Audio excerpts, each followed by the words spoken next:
चंद्रायन व्रत के बारे में आप और हम सब जानते ही हैं कितना प्रभावशाली यह व्रत है। कितने वैज्ञानिक विधि से शरीर का शोधन इस व्रत में किया जाता है। यही वजह है कि ऋषि मुनियों ने अपने किए हुए कर्मों के प्रायश्चित के लिए या फिर अपने शरीर की ऊर्जा को बढ़ाने के लिए या फिर अपने मन मस्तिष्क पर कंट्रोल करने के लिए सभी में एक चंद्रायन व्रत का बहुत ही विशेष महत्व दिया है। हालांकि हमारे परिवार में हर एक व्यक्ति कहीं ना कहीं किसी न किसी रूप में व्रत तो करता ही है, परंतु चंद्रायन व्रत एक ऐसा व्रत है जिसको व्रतों में सर्वश्रेष्ठ माना गया है।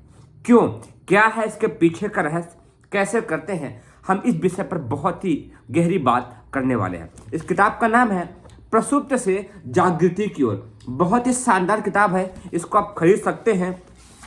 इसमें बहुत अच्छे अच्छे टॉपिक दिए हैं कि चंद्रायन काल में केस काटने का विधान क्यों है, चंद्रायन व्रत करने से प्रायश्चित का विधान कैसे पूरा होता है और चंद्रायन व्रत किस तरीके से करें। आज इससे संबंधित हम कुछ जानकारियां आपके साथ साझा करना चाह रहे हैं। इसका विषय रहेगा चंद्रायन व्रत द्वारा शरीर का शोधन। गायत्री की उच्च स्तरीय साधना में चंद्रायन व्रत का महत्व विशेष रूप से माना गया है। समझिएगा फिर से, गायत्री की उच्च स्तरीय साधना है, एक तो होती है सामान्य साधना और एक होती है उच्च स्तरीय साधना है। गायत्री की उच्च स्तरीय साधना में चंद्रायन व्रत का बहुत ही महत्व विशेष रूप से माना गया है। यो साधारण अनुष्ठानों में भी किसी न किसी रूप में उपवास तो करना ही होता है। फल दूध पर जो लोग नहीं रह सकते हैं वे शाकाहार से काम चलाते हैं, जो अन्न लेते हैं वे आस्वाद व्रत निभाते हैं, या फिर इतना भी न बन पड़े तो एक समय अन्न और एक समय शाक लेकर आधा उपवास तो किसी न किसी रूप में करते ही करते हैं। चंद्रायन व्रत इसका और भी एक परिष्कृत रूप माना जाता है। उसमें रहने वाली अन्य अगणित विशेषताओं के कारण ऋषियों ने इस महाव्रत को तप भी कहा है। ऋषियों ने इस चंद्रायन व्रत को, महाव्रत को एक तप के रूप में भी माना है। ऋषि वही जो हमारे शरीर पर बहुत गहरी शोध अनुसंधान करते थे। उन्होंने यह बताया कि जो चंद्रायन व्रत करता है वह ना केवल एक महाव्रत करता है बल्कि एक तप भी कर रहा होता है। तपश्चर्या के साथ की गई गायत्री की उपासना का विशेष परिणाम होना ही चाहिए। शास्त्रकारों ने वर्तमान युग की स्थिति को देखते हुए अन्य युगों की कठोर तपश्चर्याओं की निषेध करते हुए वर्तमान काल के उपयुक्त तापों में चंद्रायन को ही सर्वश्रेष्ठ माना गया है।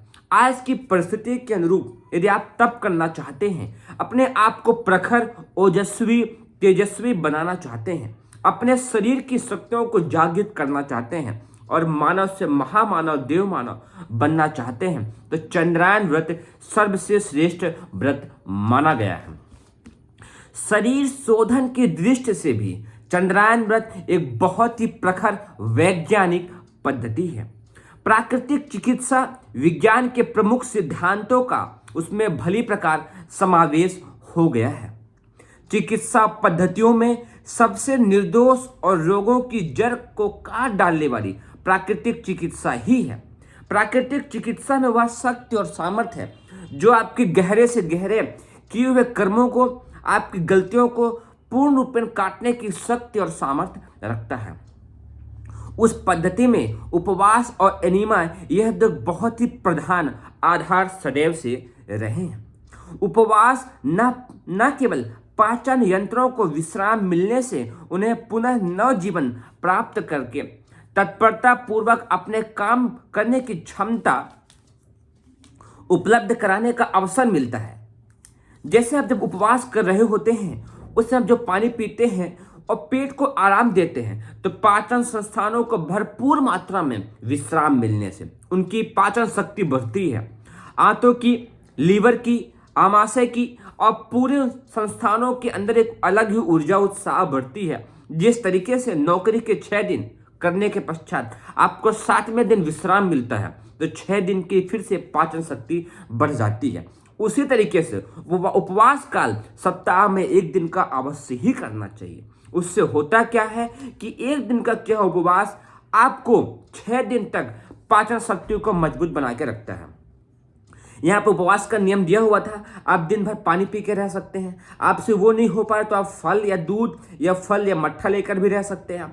आपसे वह भी नहीं हो पा रहा है तो आप शाकाहार सब्जियां कुछ लेकर रह सकते हैं। आपसे वह भी नहीं हो पा रहा है तो आप एक समय का अन्न, एक समय का भोजन लेकर रह सकते हैं या अस्वाद भी लेकर कर सकते हैं। ऐसे कई तरह के व्रत सामान्य व्रतों में किया गया है।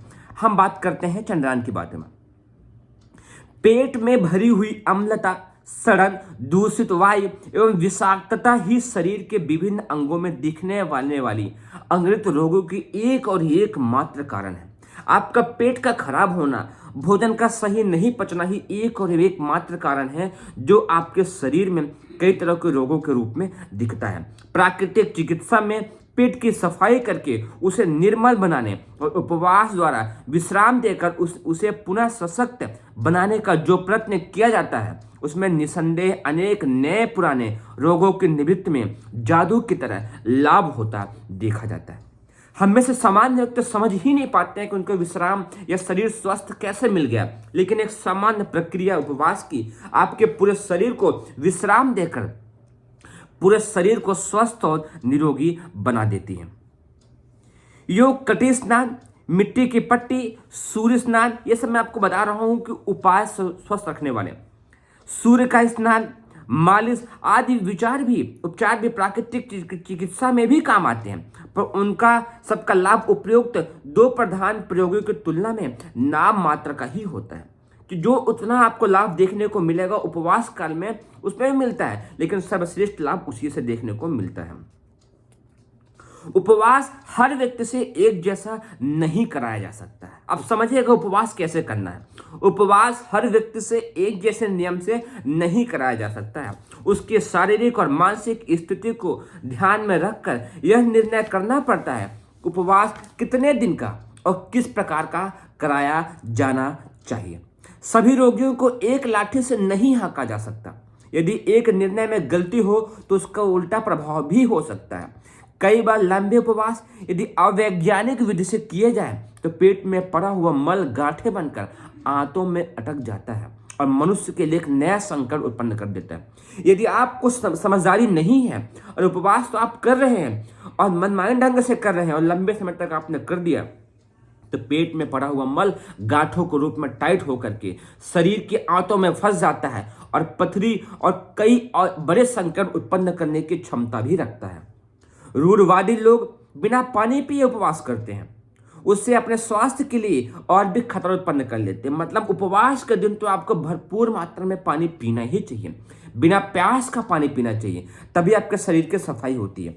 औषधि सेवन की तरह भी उपवास भी एक विज्ञान है, इसलिए उसका प्रयोग अंधाधुंध नहीं वरन वैज्ञानिक आधार पर ही करना चाहिए। लंबे उपवास शरीर शोधन के लिए बड़े उपयोगी सिद्ध होते हैं, पर वह उपयोग इस बात पर निर्भर है कि उसे शरीर विज्ञान के नियमोपनियम को ध्यान में रखते हुए ही किया जाए।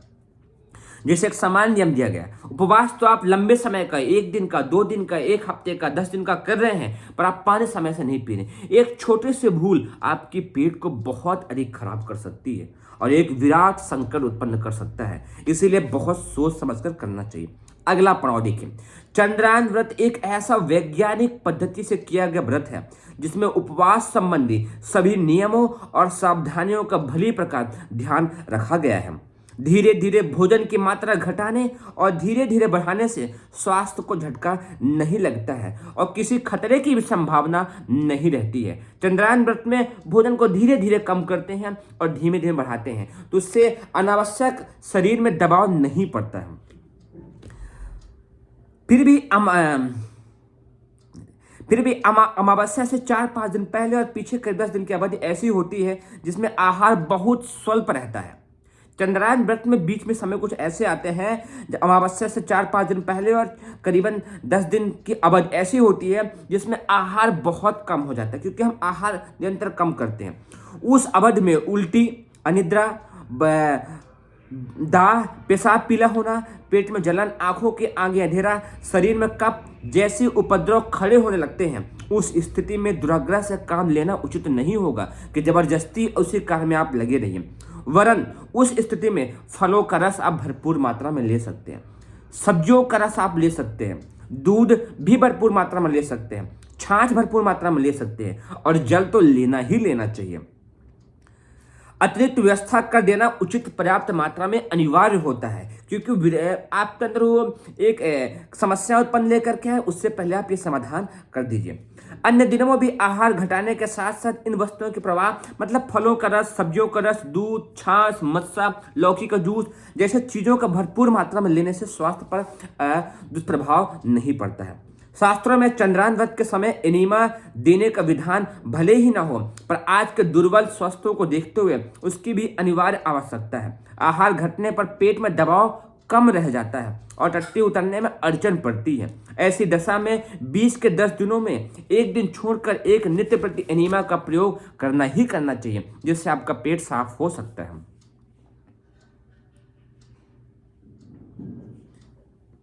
पुरानी पद्धति के अनुसार पूर्णिमा के दिन आहार में जितना अन्न खाया गया हो उसे तौलकर उसी का 15वां अंश प्रतिदिन घटाना चाहिए। इस प्रकार इस विचार में प्रधानतः अन्न का ही उल्लेख है, पर प्राकृतिक चिकित्सा के दृष्टि से लंबे उपवासों में फल, साग, दूध, दही जैसे वस्तुओं का ही उपयोग होना चाहिए। अन्न खाना हो तो स्वल्प मात्रा में ही रहे। प्राचीन काल में कुछ भी नियम रहा हो, आज मनुष्यों की जो शारीरिक स्थिति है और प्राकृतिक चिकित्सा शास्त्र जिन तथ्यों का प्रतिपादन करता है उन्हें देखते हुए यह उचित है साग, फल, दूध, दही का आहार लिया जाए और उन्हीं को क्रमशः अधिक मात्रा में बढ़ाया जाए। जल का अंश कम न होने पावे, इस बात पर बहुत ही विशेष ध्यान दिया जाए। जल के साथ नींबू, नमक या नींबू शहद की मिलावट बार बार की जाती रहे तो उसमें उपवास की सफलता में सहायता मिलती है। मतलब चंद्रायन व्रत के समय भरपूर मात्रा में जल, भरपूर मात्रा में नींबू जल या जल शहद ले करके भरपूर मात्रा में सेवन करने से पाचन संस्थानों को ताजगी मिलती है। अंधाधुंध चंद्रायन व्रत जिसमें अन्नाहार को 15वां भाग घटाने बढ़ाने चलता ही नियम माना जाता है, जल का प्रयोग कम ही होता है और मल शोधन पर कोई ध्यान नहीं दिया जाता है, यह एक बहुत ही अवैज्ञानिक हो जाता है। इसका प्रभाव लाभकारी होने के बजाय हानिकारक हो जाता है, उसमें उल्टी होने का खतरा अधिक बढ़ जाता है। इसलिए अत्यधिक लाभकारी होने के लिए भरपूर मात्रा में पानी पिएं, नींबू पानी पिएं, शहद पानी पिएं, फलों का रस लें, सब्जियों का रस लें, छाछ लें, मट्ठा लें और लिक्विड चीज फॉर्म में लेते रहें।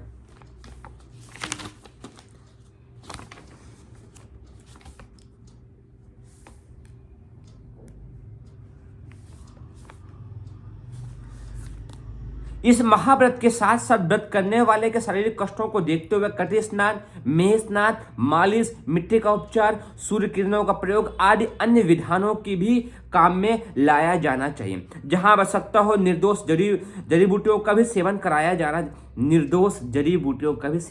जाए तो उसमें रोगी को निर्वित्त एवं सही सोने में सहायता मिलती है।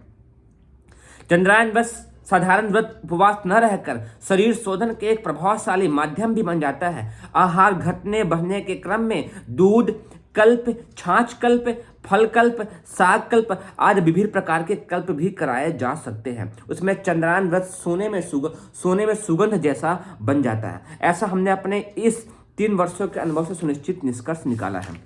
जिन्हें प्रत्यक्ष कोई भी रोग नहीं दिखता किंतु शारीरिक प्रगति मंद हो रही है, दुर्बलता घेरे रहती है, उस आयु में जितनी सशक्ता रहनी चाहिए वह नहीं रहती है, श्रम में अधिक थकान आती है, तो समझना चाहिए कि चिकित्सा के दृष्टि में कोई रोग विशेष भले न हो पर प्रगति के द्वार अवरुद्ध करने वाली असत्यता अवश्य ही आ गई है। इसी कारण असमय में बुढ़ापा आ घेरता है और इंद्रिय समय से पहले जवाब देने लगता है। आंखों से काम दिखना, दांतों का कमजोर होना, स्मरण शक्ति की कमी, खुलकर भूख न लगना, दस्त साफ न होना, बुरे सपने दिखाई देना, काम उत्तेजना की शिथिलता आदि आवश्यकता जिन्हें में मौजूद है उन्हें निरोग नहीं कहा जा सकता। वो व्यक्ति रोगी की श्रेणी में ही आएंगे। इन लक्षणों वाले व्यक्तियों के लिए भीतरी अवयव शिथिल पड़ जाते हैं, रक्त समुचित मात्रा में नहीं बनता और चेहरे मुरझाए हुए बने रहते हैं, आलस से घिरे रहता है और थोड़ा सा श्रम करने से बुरी तरह थकान अनुभव होने लगता है। ऐसे शरीरों को जीवित होते हुए भी अर्ध मृतक माना जाता है। आधी चौथाई शक्ति का उत्पादन होने से वे कम भी बलिष्ठ मनुष्य की तुलना में आधे चौथाई ही कर पाते हैं। ऐसे व्यक्तियों को व्रत उपवास का सहारा लेना चाहिए। ऐसे लोगों के लिए भी शरीर शोधन की दृष्टि से चंद्रायन व्रत बहुत ही उपयोगी सिद्ध हो सकता है। जिनके शरीर में सदैव आलस रहती है, काम में थक जाते हैं, हमेशा ही पाचन शक्ति खराब रहती है, हमेशा ही थके हारे रहते हैं, स्मरण शक्ति कमजोर हो रही है, बुरे सपने आते हैं, नकारात्मक विचार से घिरे हैं, ऐसे व्यक्ति दिखने में भले ही बीमार न हो पर कहीं ना कहीं शारीरिक और मानसिक बीमार ही होते हैं। ऐसे व्यक्तियों के लिए चंद्रायन व्रत बहुत ही उपयोगी सिद्ध हो सकता है। विधि पूर्वक किया हुआ उपवास कायाकल्प की तरह उपयोगी सिद्ध होता है। ध्यान रखने की आवश्यकता यही है, चंद्रायन व्रत के समय पहली चीज भरपूर मात्रा में जल का सेवन करें। दूसरी चीज नींबू जल का सेवन करें, शहद और जल का सेवन करें। आपके पास क्षमता है तो भरपूर मात्रा में फल का सेवन करें, फलों का रस सेवन करें, साग सब्जियों का सेवन करें, उनके रस का सेवन करें और दूध दही का सेवन करते रहें। इससे आपके पाचन शक्ति को और बल मिलता रहेगा। जल की कमी तो बिल्कुल न होने पाए, यहाँ पर साफ लिखा गया है। लंबे समय किया उपवास यदि बिना जल के किया जाता है, रूढ़वादी लोग बिना पानी पिए उपवास करते हैं, उसमें वो अपने स्वास्थ्य के लिए बहुत बड़ा खतरा उत्पन्न कर लेते हैं। तो आपको ध्यान देना है, जल तो भरपूर मात्रा में पीना ही पीना है। तो उम्मीद करता हूँ आपको इसमें बहुत कुछ सीखने को मिला होगा। अंतिम पैराग्राफ, चंद्रायन व्रत करने और कराने वालों को शरीर शास्त्र की उपवास की प्रक्रियाओं का समुचित जान रहे हैं तो उसके सहारे इस महाव्रत का परिपूर्ण लाभ उठाया जा सकता है। अपने तथा दूसरे अनुभवी लोगों की ज्ञान के आधार पर इस संबंध के प्रत्येक बारीकी का दिग्दर्शन कराने वाले एवं विषाद ग्रंथ की आवश्यकता पड़ेगी। अवकाश मिलते ही उसे प्रस्तुत किया करेंगे और आप सबको अधिक से अधिक इस विषय पर अध्ययन भी करना चाहिए कि चंद्रायन व्रत का पूर्ण लाभ कैसे मिले। उम्मीद करता हूँ इसमें आपको बहुत कुछ जानकारी मिलेंगी। विषय और भी बहुत सारे लंबे हैं, आप कमेंट करेंगे क्या क्या डाउट है। चंद्रायन काल की पुरस्कार साधना, प्रायश्चित के लिए चंद्रायन व्रत, चंद्रायन साधना एक कल्प का है, चंद्रायन से सत्य अभिवर्धन, कर्मफल की सुनिश्चितता चंद्रायन व्रत के द्वारा समझें। ऐसे बहुत सारे महत्वपूर्ण विषय यहाँ पर दिए गए हैं। परिशोधन चंद्रायन व्रत से, आत्मिक प्रगति के लिए व्रत, ऐसे बहुत सारे विषय हैं जिस पर हम बात कर सकते हैं। तो आपका क्या कमेंट है, आप कमेंट करिएगा। हम लोग फिर से मिलेंगे। आप सभी को हृदय की गहराई से बहुत बहुत आभार, बहुत बहुत धन्यवाद।